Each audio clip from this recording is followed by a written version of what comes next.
the abandoned buildings, they became a second home for me. The people that I would run into and the things that I would do in those places, just for drugs. It was freezing. We ran out of gas, but side by side, my husband in one of our vehicles and me in the other. And we were covering up ourselves with the mats of the cars. I had vomited on myself. I was wearing the same clothes for weeks. We had been hiding out at a friend's house and the police came, told us to split. And that's where we ended up. Just dead.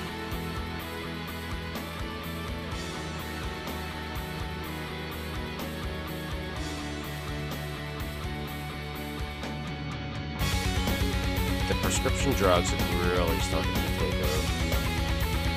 I was taking OxyContin like it was going out of style. I couldn't do anything without using.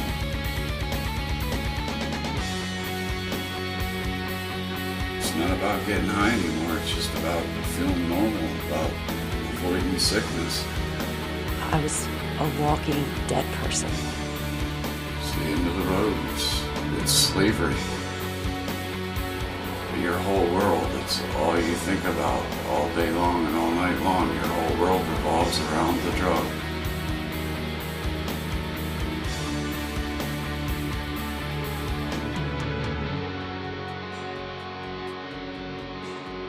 I felt like I was in a bottomless pit and I wasn't coming out.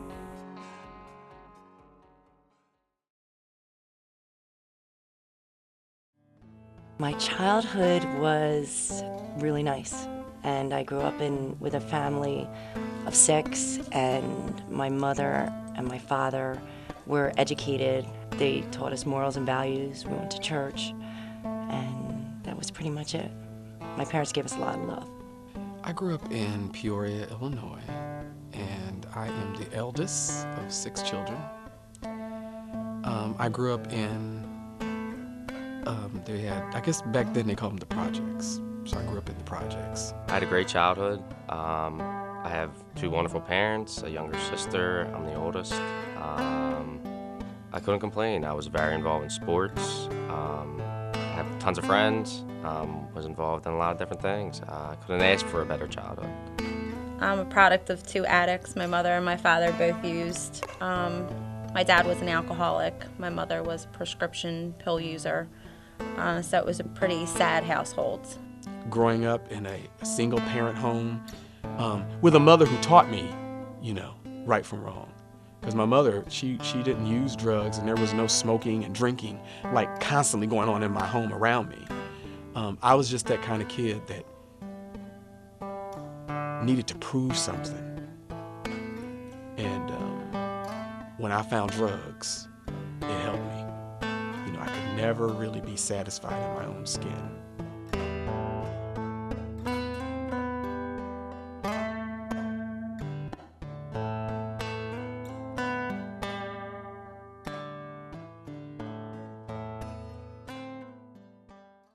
When I was high, I was beautiful, I was thin, I was everything that I never was when I was sober. So for me, I used to say it was my happy pill. It's how I got through the day. It's how I, was who I was. It gave me the courage to, just be the guy that I'm normally not. I'm normally not the, the totally I'm an outgoing person, but I'm not the, walk up and start a conversation right away with a girl and ask for a phone number type of stuff like that. And that's what it did for me. It made me have energy, blocked my pain, and allowed me to be a supermom, allowed me to get done things, allowed me to maintain organization for a certain amount of time until eventually my life became out of control and unmanageable.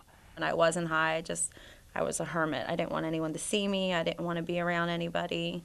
I was back to that, I'm not, I'm fat, I'm ugly. Nobody wants to be around me, but the drugs definitely changed that. I felt amazing, and I can honestly say I was hooked instantly. From that point on, I probably did Percocet every single day, or some sort of an opiate from that day until I decided to get clean. It was never enough to just do this. It was never enough to just drink alcohol. It was never enough to just smoke weed. I always had to have more and more and more. And very quickly, once I discovered like the Xanax and the Percocets especially, the opiates were my drugs of choice. And you know, then it led into the Oxycontins. I did whatever it took to be in that world. First it was the bottle, and then it went to, okay, I can get them now. You know, someone can sell me a couple. It went to that. Well, never a couple. But no, it was too late. I had reached a point of no return, you know. And when I started to pop pills, that became, especially Percocet, that became the other stuff that I would try. It really didn't make me feel the same way that Percocet did. Because I was one of those people that wanted to try everything, every drug. But Percocet was my drug of choice.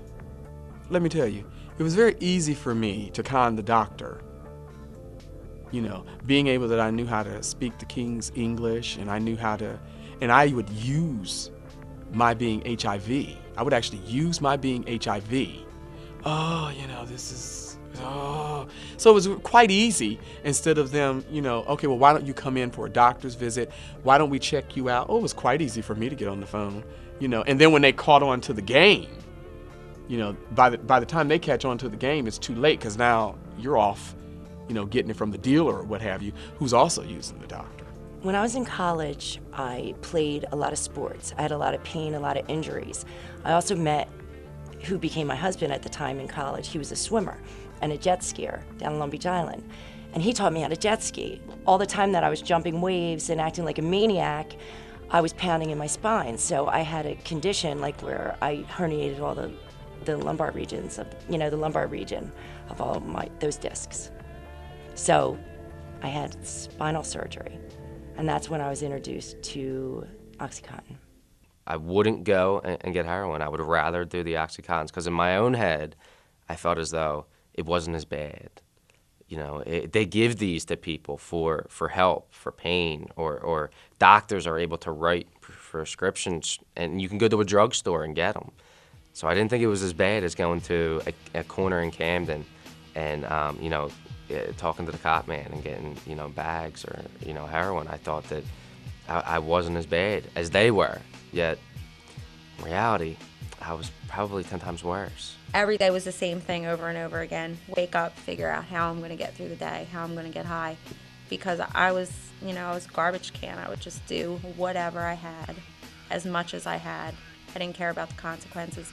So I would say I was probably taking around 5 or 6 pills a day. And they weren't a small dose either. They were a pretty potent dose of narcotics that I was putting into my system every single day.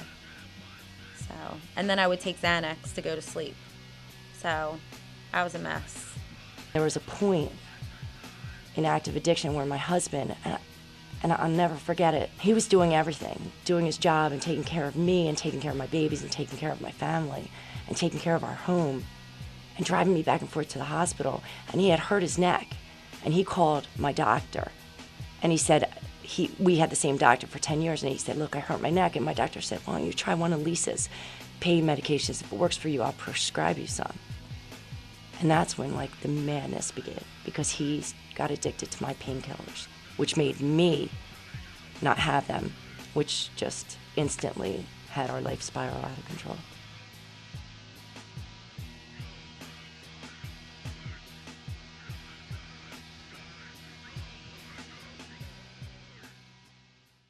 Actually, after my father died, we had a yard sale and we sold all of his stuff. And first thing I did was, my brother and I, first thing we did was go and we bought like 30 or 40 Percocets with the money that we had gotten from our dead father's stuff, and then went to the bar and we were drinking to him. My grandmother, who lives with my parents, who at the time I was living with, I knew when she got her Social Security check. I knew when she got her pension check. And I would wait and I would take their money. We would fight over the drugs. We'd fight over my drugs. We got into like a fist fight, and he split my face open, fighting over OxyContin. And we were at a point where we had moved into like a bigger home, and he was still doing his job, and we're still hiding it from the world. But like inside our life, that's what we were doing. We were fighting. Our babies were too little to know and to understand. They're still being cared for. But like we were dying.